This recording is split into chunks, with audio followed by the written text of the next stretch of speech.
Hello guys, welcome to Keerthi's world. இன்றைக்கி நம்ம கிளாஸில் கிளாத் ஃபிக்ஸிங் பற்றி தான் பார்க்க போகிறோம். வாங்க வீடியோக்குள்ளே போகலாம். First inner ring and outer ring.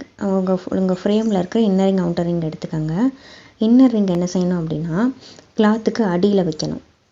கிளாத்துக்கு அடியில் இன்னர் ரிங் வச்சுட்டு, அப்புறம் உங்கள் கிளாத்தில் எங்கே நீங்கள் டிசைன் போட போகிறீங்க, ஆரி ஒர்க் பண்ண போகிறீங்களோ அந்த இடத்துக்கு நேராக வச்சு செட் பண்ணிக்கோங்க.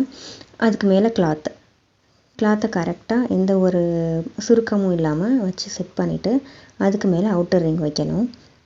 அவுட்டர் ரிங் வைக்கும்போது கரெக்டாக ஃபிக்ஸ் பண்ணுங்கள். ஏன்னா நம்ம கழட்டும் போது இருந்த அளவுக்கு இருக்காது. ஸோ லூஸ் பண்ணிவிட்டு, கிளாத்து இடையில இருக்கிறனால கொஞ்சம் லூஸ் பண்ணிவிட்டு ஃபிக்ஸ் பண்ணுற மாதிரி தான் இருக்கும். லைட்டாக லூஸ் பண்ணிவிட்டு ஈவனாக வச்சு ஃபிக்ஸ் பண்ணிவிட்டு நல்லா கொஞ்சம் டைட் பண்ணிக்கோங்க. டைட் பண்ணதுக்கப்புறமா அந்த ஃப்ரேம் அப்படியே பேக் சைடு திருப்பணும். பேக் சைடு திருப்பிட்டு ஒரு கையில் இன்னர் ரிங்கை பிடிச்சிக்கோங்க, ஒரு கையில் கிளாத்தை இழுக்கணும், அதாவது புல் பண்ணணும். கிளாத்தை மெதுவாக புல் பண்ணணும். வேகமாக இழுத்துட்டிங்க அப்படின்னா எல்லாமே கரண்ட் வந்துடும். ஏன்னா நம்ம ஸ்க்ரூ ரொம்ப டைட்டாக போடல, லைட்டாக தான் டைட் பண்ணியிருக்கோம். நான் பண்ணுற மாதிரியே பண்ணுங்கள், வீடியோவில் இருக்கிற மாதிரியே பண்ணுங்கள். ஒரு கையில் ஃப்ரேமை பிடிச்சிக்கோங்க, ஒரு கையில் கிளாத்தை புல் பண்ணுங்கள். ஸோ புல் பண்ணும்போது எப்படி பண்ணணும்னா, எல்லா பக்கமும் இழுக்கக்கூடாது, அந்த வீவிங் சைடு மட்டும்தான் இழுக்கணும்.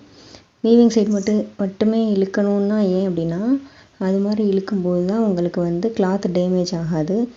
நீங்கள் எல்லா பக்கமும் திருப்பி இழுத்தீங்க அப்படின்னா கிளாத்து டேமேஜ் ஆகும். ஸோ எல்லா சைடும் நீங்கள் ஈவனாக கிளாத்தை புல் பண்ணி நீட்டாக அரேஞ்ச் பண்ணதுக்கப்புறமா நீங்கள் பின்னாடி திருப்பி பார்த்தீங்க அப்படின்னா எந்த ஒரு சுருக்கமும் இல்லாமல் உங்களுக்கு கிடச்சிடும் இது மாதிரியே.